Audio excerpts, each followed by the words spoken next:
Well, hello, FILPINARS listeners and followers. How are you?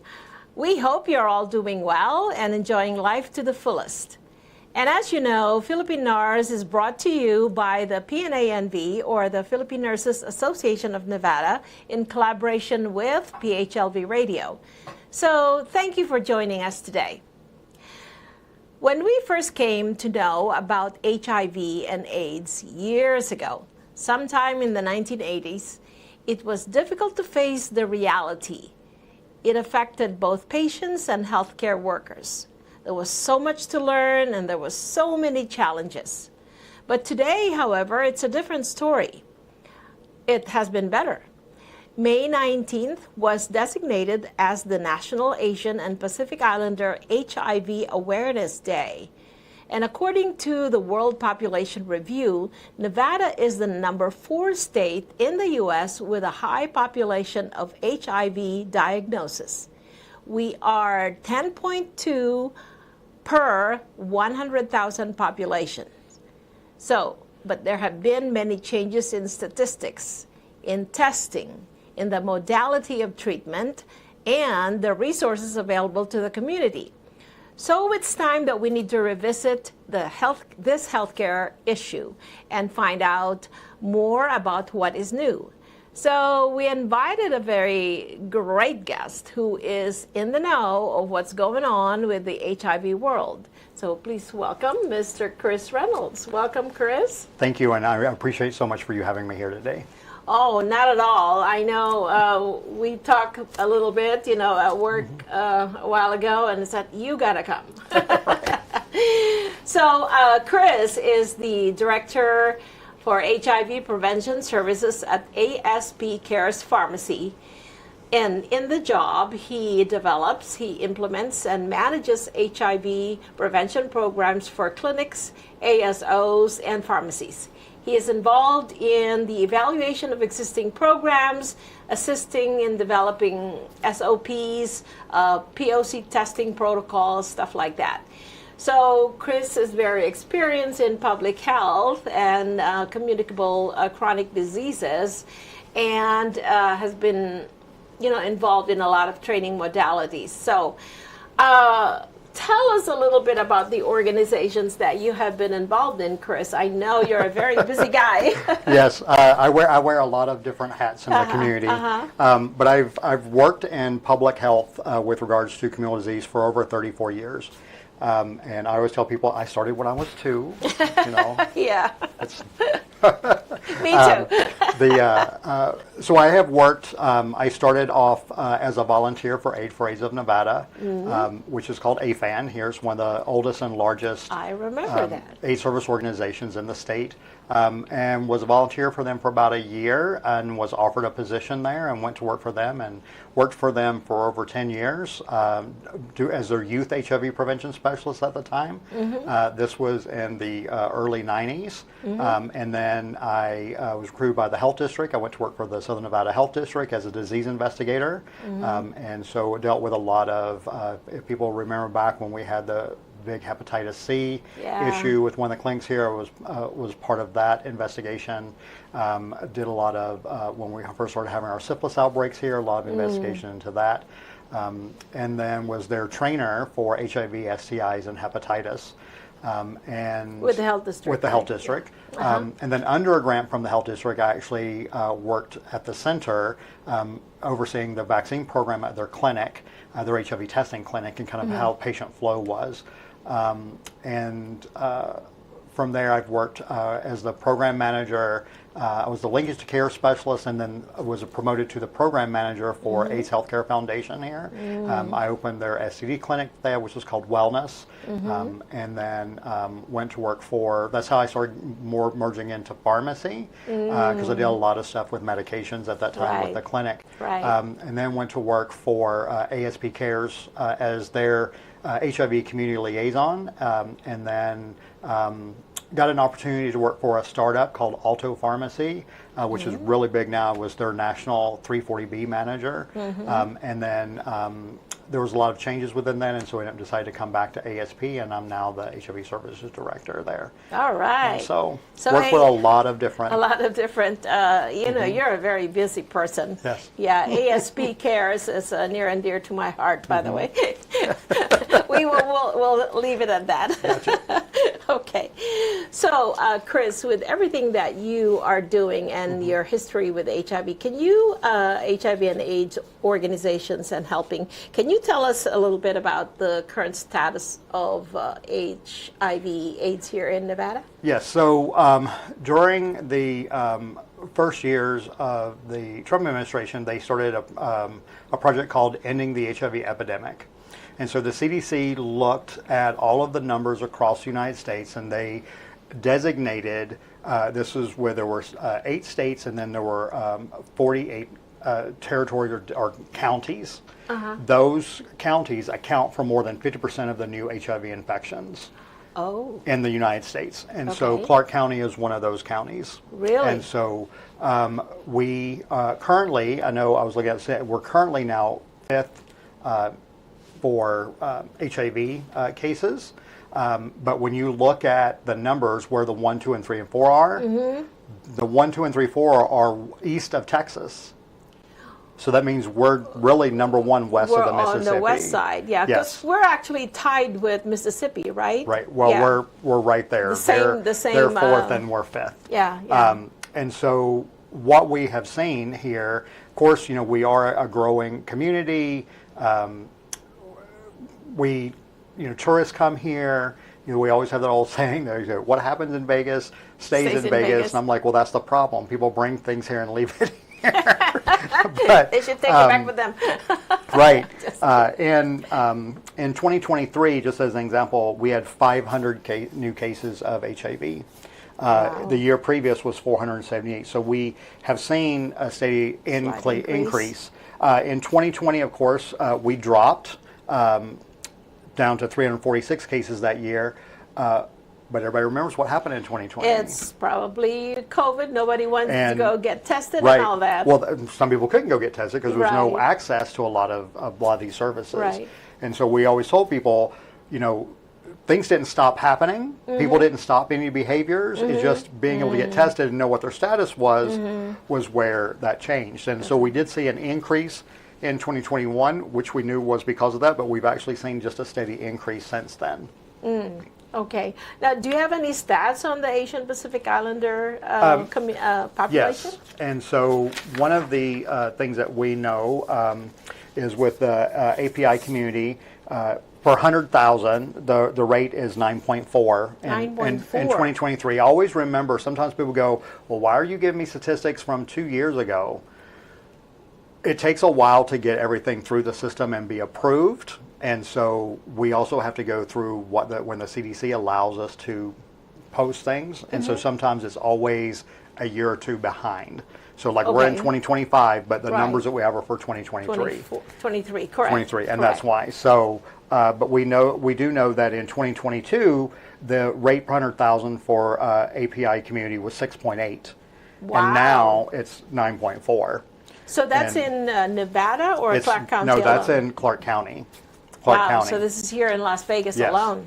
Right. And so one of the things to remember is that the API community is also one of the fastest growing communities in Las Vegas. And so we have to understand when we deal with something like HIV, we also have to understand culturally how that's addressed. Correct. And sometimes that's where people don't understand. They go, oh, we'll just provide testing. If people don't see people who look like them, who don't feel people they have talked to, or they don't see anything that represents them, they may feel that they're not welcome or it's not for them. Also, we associate, in this country, we associate so much around HIV with sex. In certain cultures, sex is not talked about. It's not just something that's really easily addressed, and so it's kind of taboo. And then, of course, we also then associate HIV in this country with people being gay, and so then there's the label of that and the stigma with that. Somebody may think, well, I don't want to go get tested because somebody just be getting tested and trying to take care of my own personal health. People may assume that I may be I have a certain sexual orientation. Yes, correct. And correct. so there is a lot of taboo and stigma within the API community. I can say that, so one of the things that I also do is I have a nonprofit called the Southern Nevada Health Consortium. And the consortium has 28 agencies that are members. We work together to educate the community about HIV, hepatitis, mental health, and substance use. Very good. And we try to break those stigma. So for API Awareness Day, every year we do a program specifically for the Asian Pacific Islander community. Islander, Last year we did a dinner program, and we had done a couple of dinner programs before, and so we were really excited because we had 34 people that had RSVP'd for the event. We get there for the program. We had one whole table that was all white people who said they were the plus one. They were the ones who were told, this is important, Right. come to this. But the people who invited them, told them to be there, did not show up. Oh, wow. And so 2 people actually showed up and stood at the door, would not come in. Because they didn't want people to see them at an HIV dinner, Right. thinking that people would assume That they have might it and have they may HIV have- instead of just being there to learn about education. Because Right. with those programs, we talk about the state of HIV, but we also talk about how to prevent it and what to do if somebody is positive. Right, and right. So we go through a lot of different things, but stigma is still 40 years into this epidemic. Stigma is still the biggest barrier for people. Wow, that's unbelievable. But that goes hand in hand with mental health as well. So Yes. nobody wants to talk about it, but yet it's like the elephant in the room, right? Right. Right. So, so as compared to when the epidemic started, I know we now have new testing guidelines, and there's terms that are being thrown out there. What does undetectable mean? And can you explain all this? Right. So let's start with the new testing guidelines. So one of the things that I also do is work with different organizations to kind of help advocate for policy change. And so we had a great champion in the legislature, which was Senator Dallas Harris. And we actually got a bill introduced that was SB 211, and that was to say that testing for HIV and STIs must be offered to any person age 50 and up if they go to a healthcare facility for services, as long as it is not life-threatening. So it means it covers emergency rooms, quick cares, doctor's offices, OBGYN, gynecologists, primary care. If you go there for a service, they, by law, are supposed to be asking you if you want to be tested for HIV and sexually transmitted infections and stuff. And then they're supposed to document your answer. The law doesn't say that they must do the testing. It says they have to offer it. And so if it's a clinic that has the capability of doing the testing, then do it. But if they don't have the capability of doing it, then they have to be able to have a referral source to send them out. So send them out to some of the other places that do free testing. And so that's a big step forward that we've made with that, because we're trying to get people to understand that if you're going to the doctor to get your blood pressure checked, or you're getting your A1C checked, and your sugar levels and things, why aren't you, and you're sexually active, why aren't you also getting your HIV status checked? It should be just a normal process. Correct, but ultimately it is the patient's decision whether he wants to get tested or not, right? Right, but sometimes people will say, oh, I was never asked, because they're more likely to get the testing done if the provider asks them if they would like it done. Okay. And so it's about kind of like an opt-out, where there's certain procedures that when you go to the doctor and they do lab work, they automatically do a test unless you say, no, I don't need that done. And so it's kind of looking at that perspective. And some of the hospitals here have actually, in their emergency departments, have actually instituted opt-out testing. And so, and then for undetectable, so we have a whole campaign called U equals U, which is undetectable equals untransmittable. And what that means is they have looked at the science behind HIV, and they've done massive studies around couples where one person is positive and one person is negative, and where they do not necessarily use condoms during sex. And they found that when a person that is living with HIV is virally suppressed, which right now for the CDC is 200 copies of the virus or below, they're not able to transmit the virus. Transmit it. Okay. And it's not I'm going to say this because I've heard providers in this community say this. It's not a theory. This is based in fact and science. It's not a good thought. It is actually proven. And so they now know that if you are virally suppressed or what's called undetectable, you cannot transmit HIV to your partner. Okay, so how often does I'm sure there's a test for this, right? Yes. How often do you get tested for that? So the testing guidelines for people who are living with HIV is they are to go to the doctor and have their viral load and T cells checked every 3 to 4 months. 3 to 4 months, okay. Viral load at least every 6 months. So they may go to the doctor, and this time they only check their T cells, but then the next time they go to the doctor, they check both T cells and viral load. And T cells are the cells in the body that help fight off infection. Right. And so that's how you know how well you're doing. And so the medication that we have now, we know is able to get somebody to an undetectable level very quickly. And that's the importance of people knowing what their status is, because the sooner they can get on medication, the quicker they get to an undetectable level, so the quicker that they can not worry about transmitting the virus to anybody.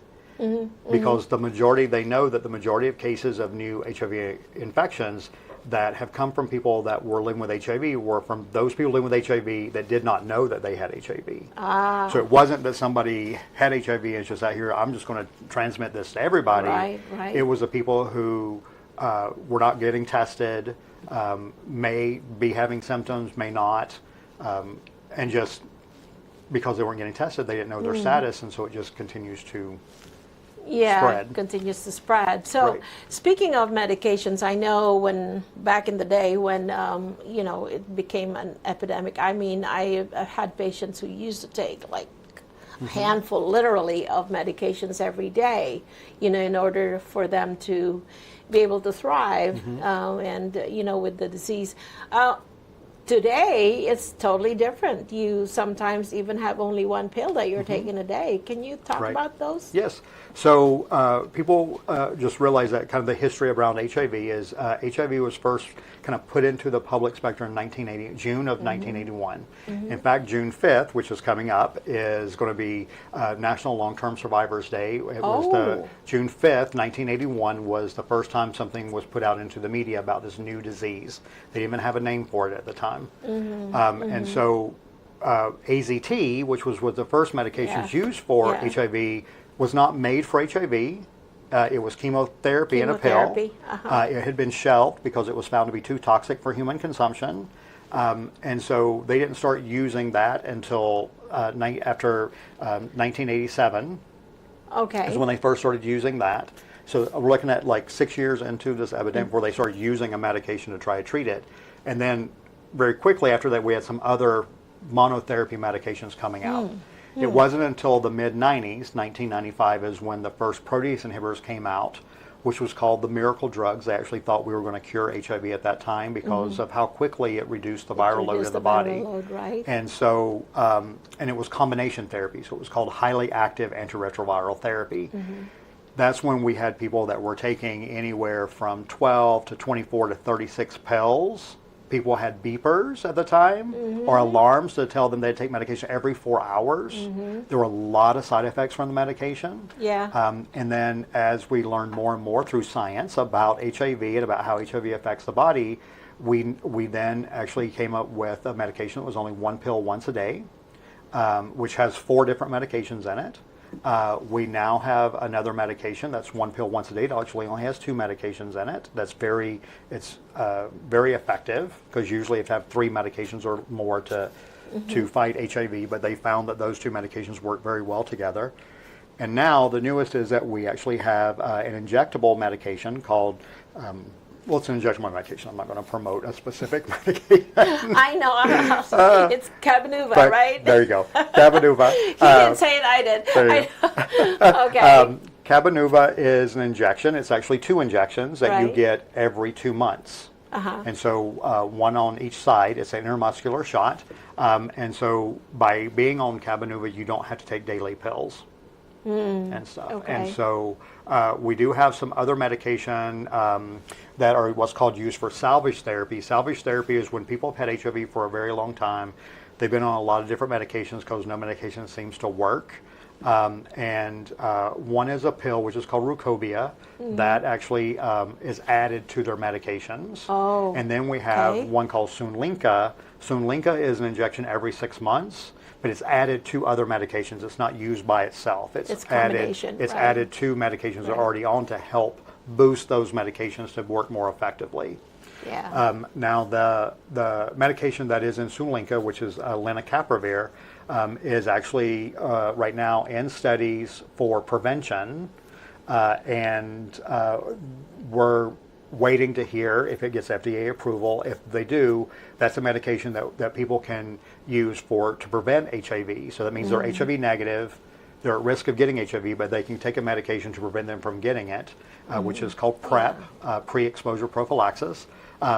If that medication is approved, then that would be an injection every 6 months. Every 6 months. So instead of daily pills. So right now with prevention, with PrEP, we have brand and generic Truvada, which is the very first one that was approved. Descovy, which is a daily pill. Those are all daily pills.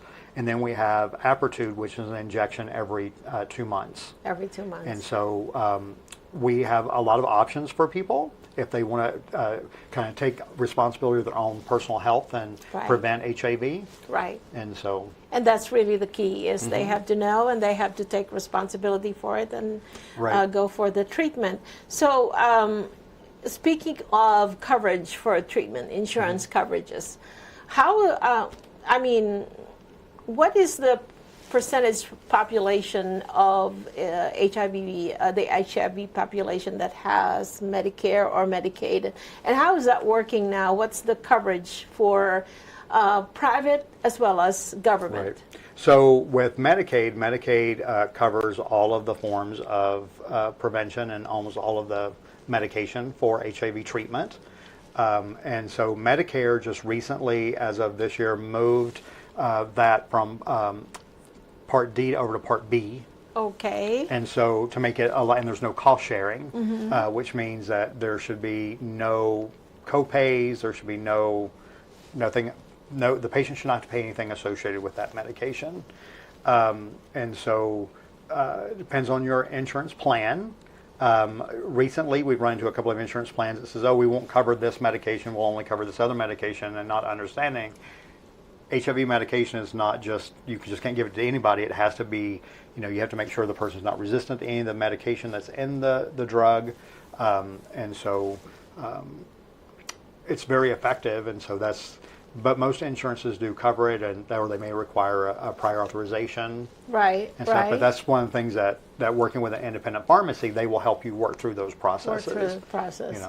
So let's talk about Medicaid. I know, what is the percentage of population that utilize Medicaid as their insurance coverage, and with the recent cutbacks, what are we doing these days? And so in the United States, I don't know it's really for Nevada, but in the United States, 40% of people living with HIV use Medicaid for their health care coverage. Okay. Nevada happens to be an expanded Medicaid state, so we actually cover a lot of different areas, because in the beginning, Medicaid really was only for women and children, and so when they expanded Medicaid, it actually covers more people.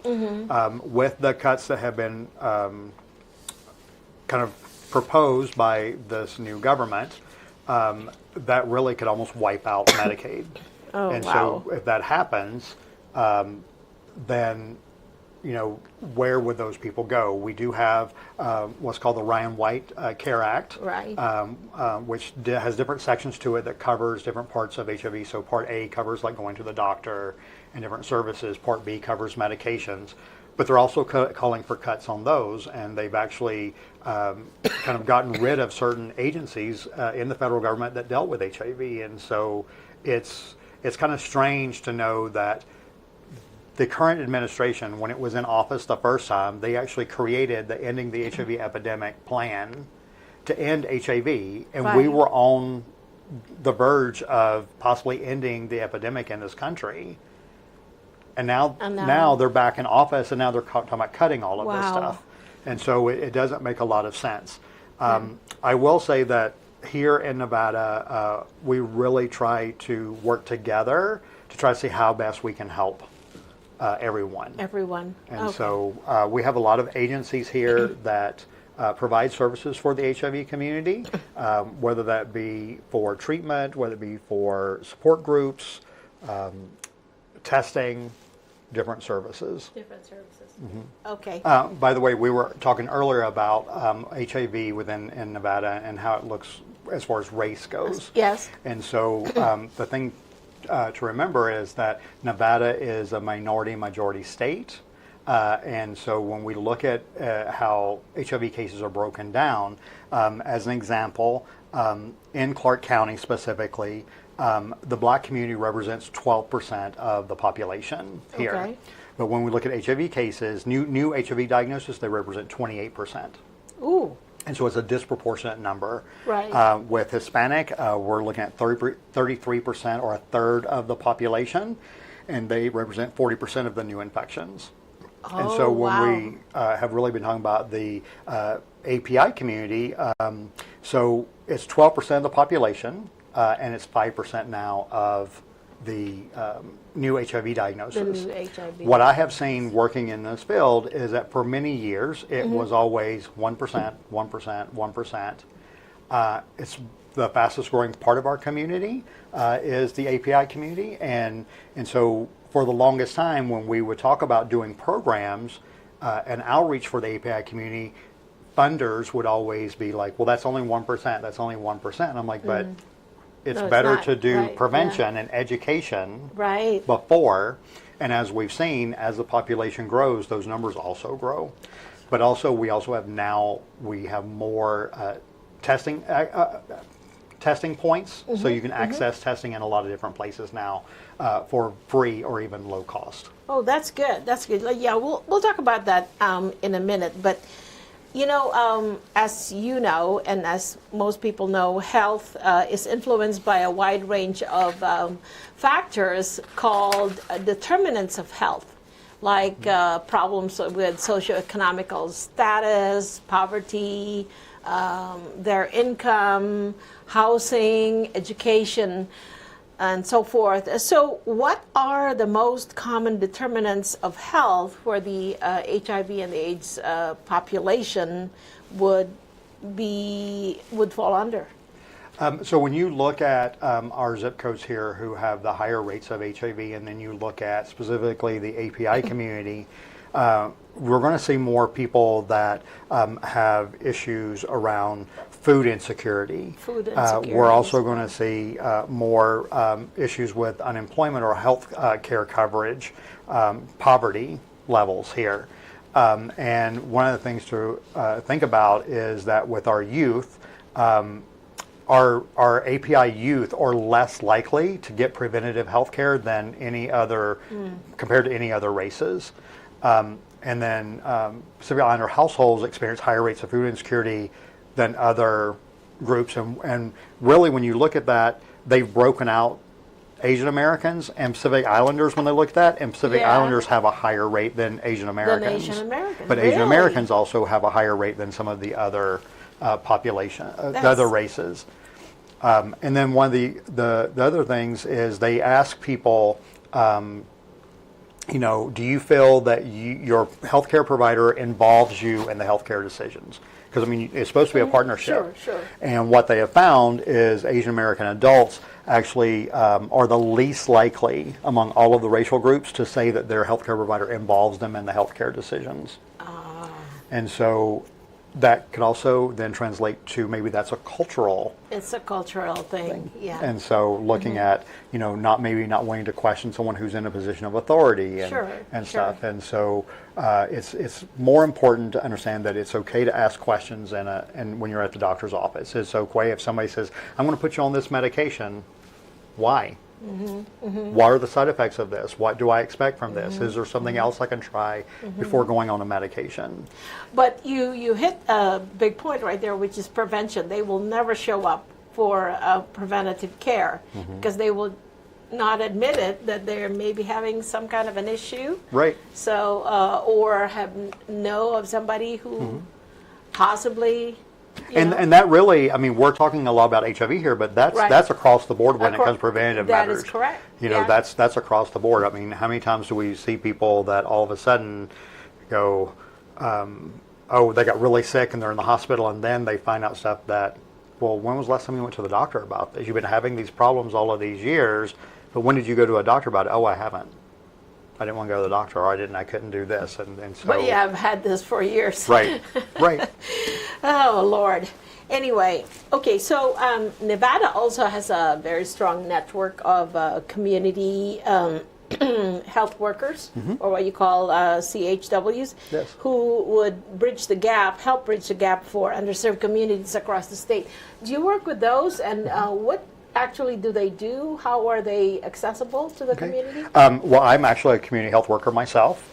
We actually just had a community health worker summit at CSN at the Charleston campus, and so community health workers are people from the community who have went through training and have a need to kind of give back to the community and work one-on-one with people, because again, sometimes people will do better when they see somebody who looks like them. Or they can identify from the community. So a community health worker is there to be kind of an assist to clinics, to medical facilities, to work one-on-one with people from the community. So they may be the ones doing home visits, or going with them to help when they need to go to an appointment. They may go with them to help be that kind of guiding hand to go to that appointment, or referrals, or someone says, some clinics will have a CHW there, so when the person finishes their appointment, then we dealt with your medical stuff, and they hand off to the CHW to help them with anything else that they may need.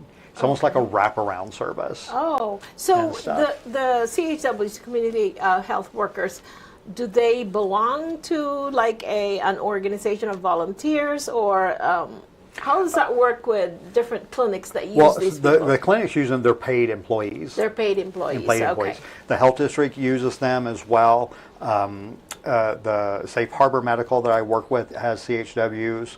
And so they do have some. One organization here, Planned Parenthood, has the promotores, which are community health workers that are they maybe get a stipend, but a lot of them do volunteer work. And so it's a very successful program. Nevada's finally catching up with the rest of the country on the importance of CHWs. It's been a long time coming for that. We actually have a training at the College of Southern Nevada, CSN, that trains community health workers. You go through the training there, and you get a certificate. You can actually be licensed by the state to do that. And then for people that work in clinics, they're actually, and they are licensed, they're actually able to bill for those procedures to like Medicaid, Medicare, and things. Okay. And so they not only deal with the HIV population, but other diseases as well. We see a lot of CHWs working with diabetes. Oh, okay. Yeah, with the diabetes population, but they really can work with any population because they're from that community, and so they can help with anything from it being housing resources, getting electric bills paid off. Like the EAT program that we have here, the Energy Assistance Program, they may be able to help them, get them connected to that. It's kind of like that, it's like almost like a caseworker in a way. They work one-on-one with the person like to a help social them. worker type thing. Very similar. Very similar. Right. I gotta meet some of these people. But and there is an organization here that also has them on staff that they then. You can request them from, like clinics can request them from those agencies to work with them. So it's, again, we're still behind the U.S. and a lot of other states where what they use CHWs for, but we're catching up. We're catching up. Okay. And stuff. So earlier you had mentioned, if you were a patient and you go to a clinic and you don't see somebody who looks kind of like you, that's a big issue. So given the shortages of medical providers in Nevada, how does the HIV/AIDS population get access to care? And what would be your recommendations for this? Well, I mean, we do have quite a number of clinics here. We have clinics that have large populations of people with HIV as far as because they've been doing this for a long time, and so people just know to go to them. UMC, University Medical Center, they have the UMC Wellness Center, so people know that that's a clinic to go to. The center has a program. I always refer to him as the godfather of HIV here, is Dr. Jerry Cade. Yeah. Dr. Jerry Cade. Oh my gosh. Yes. I haven't heard that name in a long time. I mean, he was one of the founders, I think, of AFAN, right? Yes. Jerry was, Dr. Cade, excuse me, Yes. was one of the first doctors to start treating people with HIV before we had any treatments whatsoever. He's the one that's responsible for the wellness center that UMC has, was called the AIDS Outpatient Services Clinic. Right. He helped get the first AIDS ward created at UMC. And so I always say a lot of the things that we have here is because of the work that he did in the early days. He currently is the medical director at the center.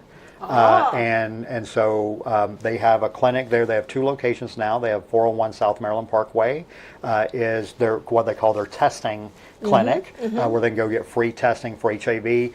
STI testing there is on a sliding scale, and they do take insurance there, but HIV testing is free. And then they have their new location, which is 921 South Las Vegas Boulevard. It's at Charleston, Las Vegas Boulevard. Okay. That's their newest clinic. And they do primary care and behavioral health and things there at that clinic. But there's things, plenty of other opportunities for people to access care. We're starting to see more and more primary care doctors also be able to treat HIV, because HIV today it took specialists in the early 80s to really manage that. Today, it really can be taken care of by a primary care doctor. Wow. It doesn't necessarily need to have a specialist. Yes. Unless somebody's had HIV for a long time and they have a lot of complications, and then maybe you'd want somebody to see a specialist. Yeah. But the center has, they have several APRNs there, so it's not just one doctor there. And then you have UMC Wellness, and a lot of our services seem to be concentrated in an area, which is kind of the Maryland Parkway, kind of Charleston, Sahara, Desert Inn area. There's a clinic on Maryland Parkway and DI, AIDS Healthcare Foundation. And then we have CAN Community Health, which is on Sahara and Burnham. Okay. They're newer to the Las Vegas community. They are a very large organization, but they're very new to Nevada. In fact, the furthest west they were was Phoenix, Arizona, and then they've only been open here in Nevada for about a year. A year. And stuff. But then you have private. We have the Henderson Wellness Clinic in Henderson, Nevada. But we also there we have in Henderson we have Dr. El Salibi, who has a clinic there next to the Henderson Hospital. So there's different access points around the city. And then I myself also oversees one of my other hats with ASP. I actually have a clinic that's open on Mondays and Wednesdays right now at Track B Wellness Clinic. It's an education clinic, and we do, it's a point of access for people, so people can come in to get into medical care through our clinic. Through your clinic. And so we partner with Track B Syringe Services and then Safe Harbor Medical. So Safe Harbor Medical is one who provides the medical care for that.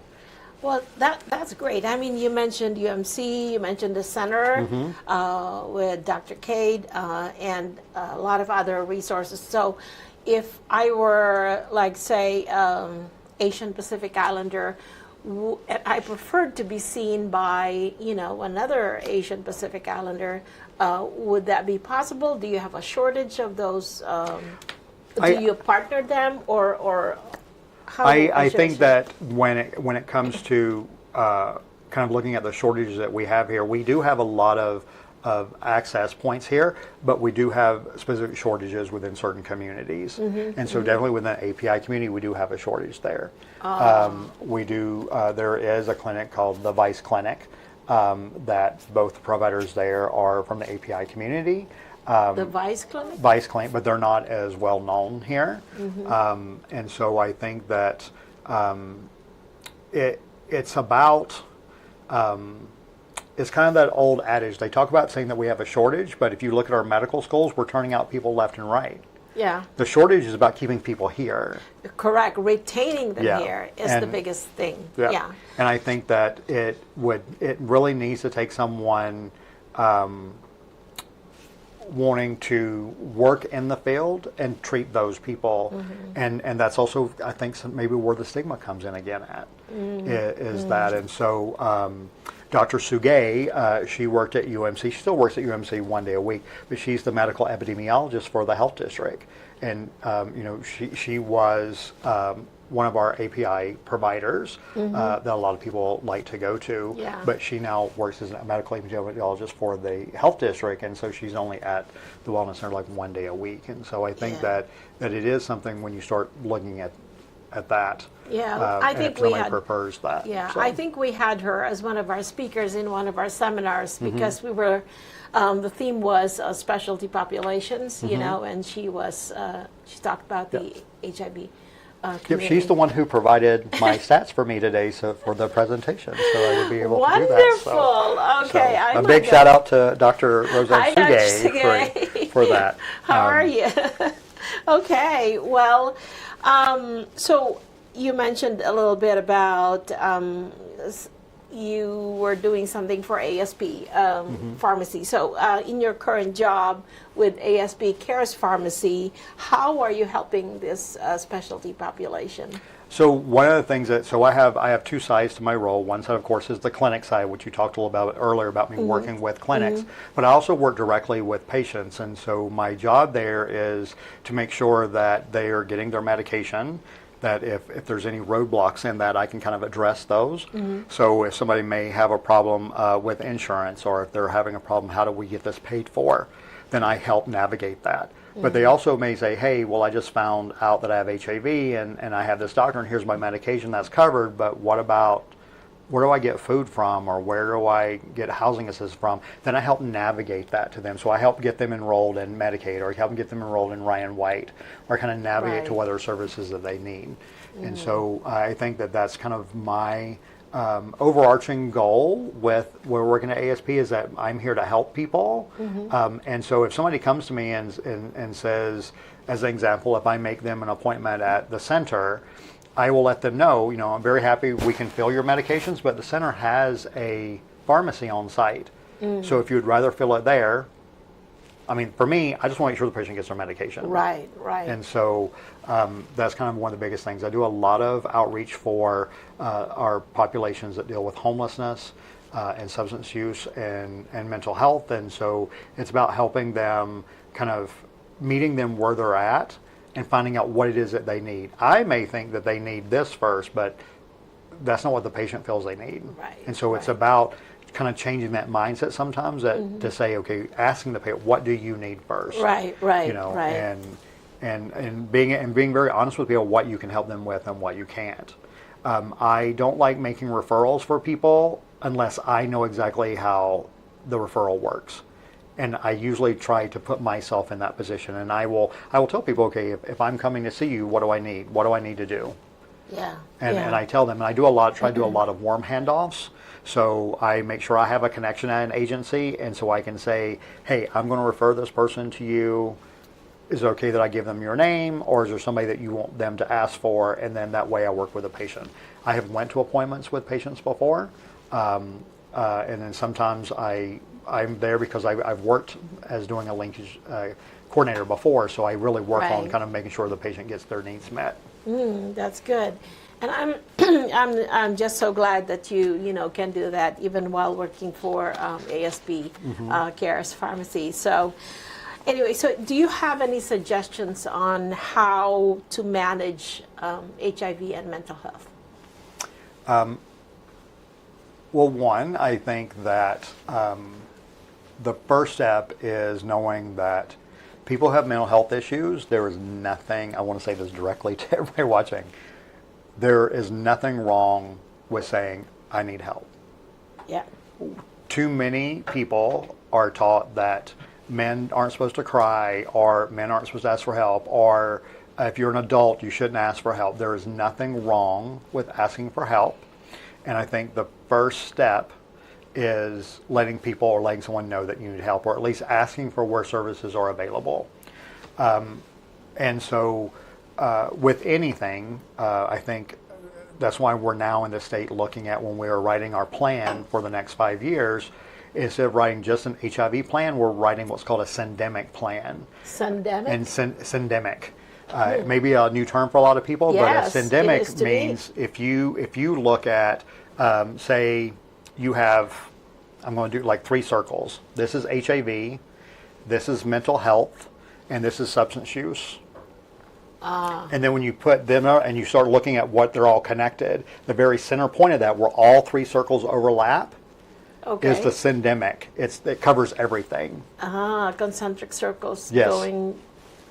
Yeah, I get it Right. now. So that's And so what we realize is that you can't deal with just HIV without having to deal with The mental other. health, without Right. dealing with the social Substance determinants of abuse, health, yeah. substance use, mental health. Now, granted, not every person that has HIV has substance use issues. Not every person has mental health issues.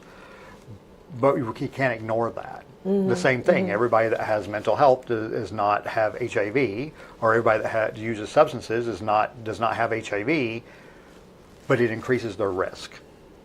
right. And so it's about how do we address all of those together. And so, one of the agencies that I work with, Community Counseling Center, actually does provide support groups Yes. for people living with HIV. So and they also have individual counseling. The center has support groups, and we actually have support groups for Black women that may be living with HIV. We have support groups for the Hispanic community. We have support groups for people that are aging with HIV. One of the things that we do not have here is a support group for anyone who identifies as API. Really? That's very specialized to that, and I think that again goes back to stigma about people are worried that someone's going to see Wow. them at a support, even though it's a support group, it's supposed to be confidential. They're worried that somebody may see them there and then go back and tell somebody that they were there, and then that would out them of having HIV. And so, Well, this could be a challenge we could issue out there to the AAPI community, because I know that May is AAPI Heritage Awareness Month, right? Right. And so I'd like to, I know there are a lot of organizations out there within the AAPI community, and perhaps, by hopefully this podcast or with you guesting here would make them aware of the need. So Yes. we definitely are, I'm involved with the PNANV. I'm also involved in an organization called HFAN, which is Healthy Philamnion for an API community promoting holistic health. So I'm going to bring that to the board as well and see what we can do to help. Right. So cool. I do appreciate you And doing that. and the Southern Nevada. It's okay. Oops, sorry. It's all right. Okay. It's okay. Okay. Knock my drink over. So the Southern Nevada Health Consortium, we have a community calendar for people to actually post events on our community calendar that work within the HIV community. We also have a resource page where people, if they're looking for resources, can find what agencies can help serve those needs. And we also do monthly meetings where we actually invite people to come in and talk about services that maybe we feel everybody else needs to know about. Like this last meeting, we had Dignity Health come to talk about Dignity Health is a member of the consortium, but they have a new program, so we had them come and talk about their new program. And then next month, we're having the health district come in and talk about their new Rapid Start Prevent program, which is kind of a case management for people who are HIV negative who want to be on PrEP. Okay. And so it's about how to help work through those things that that person may need as well for services. So Okay. So how? What is the name again of the consortium, and how can we reach the? What's the website? So it's the Southern Nevada Health Consortium, Southern Nevada Health and Consortium. the website is SNV Health Consortium. So the initials SNV for Health. Southern Nevada, snvhealthconsortium.org. Okay. And All there's a page on there you can reach out to the consortium if you have questions. If you would like to come to a meeting, our meetings are open to the public because we are a nonprofit, so our meetings are open to the public. And so we're kind of there just to help everybody Very good. and make sure that we're all, because we have to work together to get through everything that's going on right now. Correct. So my last question to you is, what is your message to the community and to the people with that are in the HIV/AIDS population? So what I would like to say is that we are more than 40 years into this epidemic. HIV has not went away, but HIV is now a manageable chronic condition.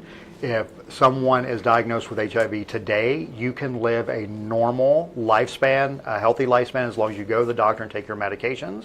But we also now have ways, if you're worried about HIV, that we can prevent HIV right from the beginning. Exactly. So we have medications that you can take that is kind of another tool in our toolbox.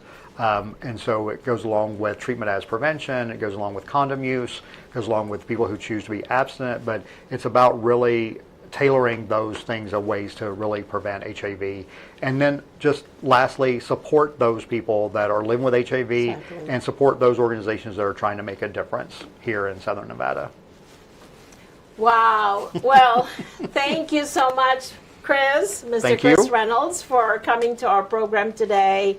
You have provided us with some great information. We are, we really appreciate what you do and what you do for the community. So thank you again very much. Thank you. I appreciate being here. Okay. And to our listeners and followers, we leave you with this. Getting diagnosed with HIV can feel overwhelming, especially if you don't have all the information that you need. While there's no single way to navigate an HIV diagnosis, support is available to you through the journey. One of the most important steps is finding a healthcare provider that you trust, someone that you can openly discuss your concerns with, and who can guide you in assessing resources or accessing resources and starting your treatment. So the goal of HIV treatment is to reach an undetectable viral load, which means that the amount of HIV in your body is so low that it cannot be detected and cannot be transmitted. So this doesn't mean, though, that the virus is cured, but it can be managed very easily, like Chris had said. While there is currently no cure yet for HIV, many treatment options can help you to achieve an undetectable status and maintain your health. To find the right treatment plan, it's important to be honest with your healthcare provider so that you can tailor-make your needs into your lifestyle. Together, we can explore the options that align to your long-term health goals. So thank you very much for joining us today. Please be safe and be well. Until next time, this is Doris Bauer, your FILPINARS host, signing off for now.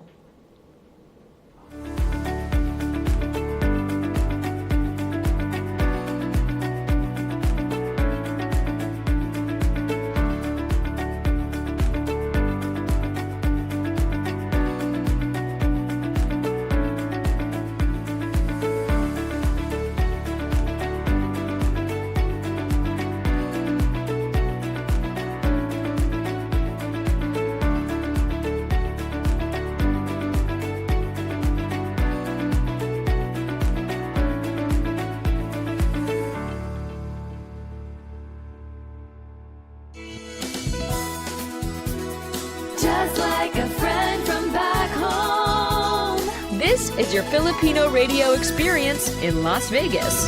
PHLV Radio.